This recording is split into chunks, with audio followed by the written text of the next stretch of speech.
Salut, on se retrouve aujourd'hui pour une recette qui m'a été inspirée par Emma, qui est derrière la caméra cette fois et pas avec moi. Parce que j'ai vu qu'il y a de plus en plus de personnes qui ne boivent pas de shaker. Enfin, moi j'en bois pas et n'en ai jamais bu. Parce que déjà la whey de base, voilà. Et alors les protéines végétales, on peut lui attribuer tous les mérites que vous voulez, mais c'est vraiment immonde à boire, surtout avec de l'eau. Aujourd'hui on va faire plusieurs recettes de snacks à base de whey ou de protéines végétales. On pourra la remplacer par l'un ou par l'autre. Là on va faire de la whey parce qu'il faut vider le gros pot de madame. Donc voilà, c'est parti, je vous laisse à la recette.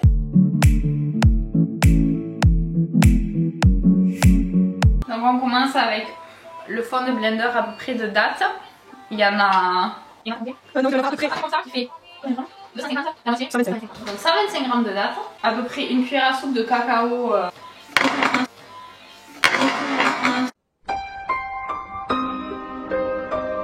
Ensuite du peanut butter fraîchement fait. On va mettre 2 cuillères, on verra la consistance après. On va partir sur 2 scoops de protéines. Donc ça arrive à une consistance comme ça, donc là c'est trop grumeleux pour donner quelque chose qui va coller ensemble. On va rajouter un peu de peanut butter pour que ça tienne ensemble. Non mais de toute façon t'es jamais logique. Mais les gens qui font la cuisine ils vont comprendre. Je sais que toi tu cuisines pas.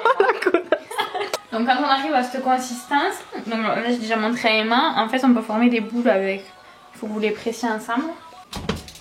Et après vous formez des boules et vous les mettez au frigo pour les conserver. On enchaîne avec une recette que je vous partage tout le temps sur Insta tellement elle est bonne. C'est une ice cream au chocolat, donc on commence avec du lait de noisette.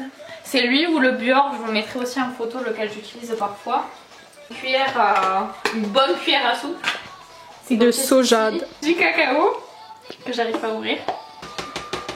À peu près une cuillère à soupe aussi. Toujours ce pot, ça me perturbe vraiment qu'il soit aussi gros. C'est vraiment avec ses... Regardez comment mon bras il disparaît dans le pot s'il vous plaît. Une scoop de des bananes. J'ai perdu mes bananes congelées. Non mais vraiment, là je suis chaud, elle va décongeler. Tu me désespères. Non, attends pas. Voilà, il y a des youtubeuses blogs qui sont hyper rincées, il y a moi qui fais ça. Bon, on part genre sur à peu près une moitié de banane. Si vous avez un blender moins puissant, mettez plus de liquide. Juste, mais regardez la consistance s'il vous plaît. Pas un grammage parce que je trouve c'est plus simple de faire avec des cups, mais si vous n'avez pas des cups vous pouvez aussi faire avec un verre. En fait le principal c'est de prendre un verre, la moitié du verre, un quart du verre, etc. Tant que vous respectez les doses que je vais dire, n'importe quelle doseur que vous prenez ça ira. On commence avec une cup de... On va les mixer pour en faire une farine en fait. Une demi-banane qu'on écrase avec...